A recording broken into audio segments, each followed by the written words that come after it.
বর্তমানে একটা ফিতনা শুরু হয়ে গিয়েছে যে আমরা যারা রাজনীতি করি, কি করি? রাজনীতি করে আমাদেরকে গণতন্ত্র করি, আমাদেরকে জিহাদ থেকে খারিজ করে দেয়। কি দেয়, কি দেয় না? আসলে এরা জিহাদ এবং কিতাব বুঝে না, জিহাদ এবং কিতাব বুঝে না। জিহাদ হচ্ছে আম, জিহাদ কি, আর কিতাব হচ্ছে খাস। কিতাবের জন্য শর্ত আছে, জিহাদের জন্য কোনো শর্ত নাই। আর জিহাদ মাজিদ ইলা ইয়াউমিল কিয়ামা, আর জিহাদ মাজিদ ইলা ইয়াউমিল কিয়ামা। জিহাদ চলবে কতদিন পর্যন্ত?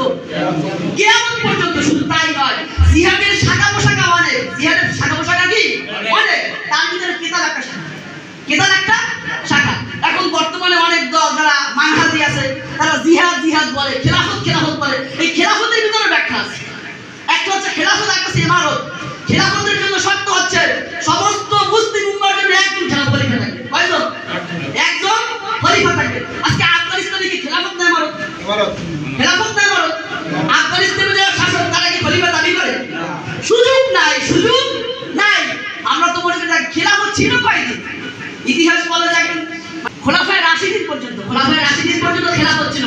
তারপরে নাম কি আসছে খেলাফত ছিল, কেউ এই খেলাফতকে স্বীকার করে না। যদি কিতাবাদি পড়েন তাহলে বুঝবেন। তাহলে আপনি খেলাফতের শব্দ এখন কিভাবে দেখেন? খেলাফত হবে ইমাম মাহদি আসলে। আমরা মনে করি ইমাম মাহদি আসলে সবার সর্বপ্রথম কাছে আমরাই থাকবো ইনশাআল্লাহ।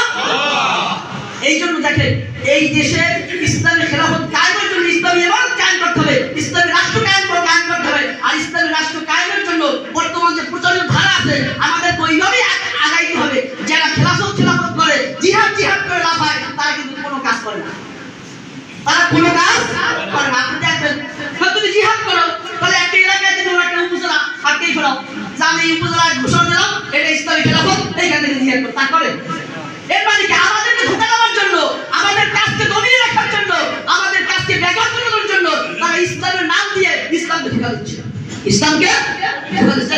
সময় সংক্ষিপ্ত, ওয়াজাহাদু ফি সাবিল 1 ঘন্টা লাগে, তার লাগে 1 ঘন্টা লাগলে এই বিষয়ে একটু আলোচনা ফুটিয়ে তোলা যায়।